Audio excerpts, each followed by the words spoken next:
paparaya kasi isa siyang uri ng kulam kung saan kapag ginawa yun sa'yo, meron daw bubukol na parte sa katawan mo at maaari daw na magkabukol ka sa leeg, magkabukol ka sa tagiliran, o kaya naman lumubo bigla yung tiyan mo o magkabukol ka sa kahit saang parte ng katawan mo. At sabi rin nila, masakit daw yung bukol na yun at kapag binuksan mo, maaaring may laman na sinulid, pinagsibakan ng kahoy, o kaya naman mga bulok na dahon at iba pa. Yun ang sabi ng mga matatanda. So noon, takot na takot talaga ako na paparayaan. So noon kasi may kaklase ako na nagsabi na marunong daw siya magparaya. Katabi ko siya sa upuan, so palagi ko siya nakakakwentuhan at gumawa ng mga activities. Then isang araw, pinag-drawing kami ng teacher namin, kaya nag-prepare na ako ng mga gagamitin. Kumuha na ako ng papel, lapis, pambura, at Crayola. So siya, wala naman siyang dala na Crayola, kaya nanghiram siya sa akin. Ako naman, taglay ang kadamutan noon, at hindi ako basta-basta nagpapahiram, kasi sabi ng nanay ko, gas-gas na agad ang iyong mga Crayola. Ang bilis magkaputol-putol. Hinihiram nga po nila. Wala na nga tayong pambili ng Crayola, pahiram ka pa ng pahiram. So noon, nalilito na din ako. Akala ko pa dapat maging mabait at mapagbigay sa kapwa.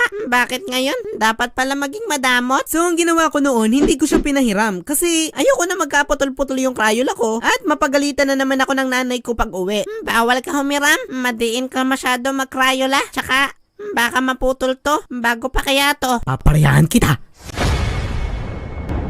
Sige, pag hindi mo ako pinahiram, paparayaan talaga kita. Hindi ko na alam kung pinahiram ko pa siya o hindi pagkatapos niyan sabihin sa akin yun. Medyo malabo na kasi sa alaala ko. Pero nagalit siya sa akin nun, tapos hindi niya na ako pinapansin. So siguro hindi ko talaga siya napahiram ng Crayola noon, kaya gabi-gabi na rin ako nag-iisip nun. Saan kaya tutubo ang bukol? Sa puwet ba?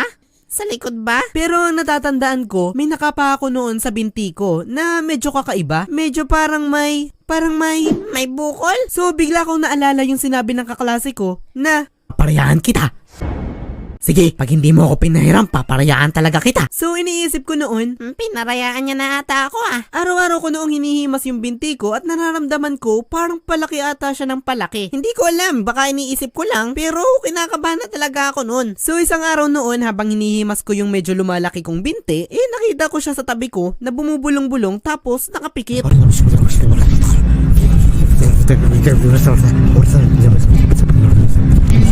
Dire-diretso siya sa pagbulong-bulong habang ako naman mas lalong nai-stress sa bumubukol ko na binti. Samahan mo pa ng takot kasi parang nag-oorasyon na talaga siya. Hala, kinukulam niya na ata talaga ako Ano kaya yung sinasabi niya? Tinatakot niya lang siguro ako. Imposible naman kasing nagsasolo siya ng multiplication table sa ginagawa niya, no? Kasi grade 2 pa lang kami nun at wala pang multiplication table ng mga panahon namin na grade 2 kami. Tsaka medyo nakangiti siya nun. Meron ba Kung gusto mo yung buong video, click mo lang yung play button dyan sa baba. Bye-bye!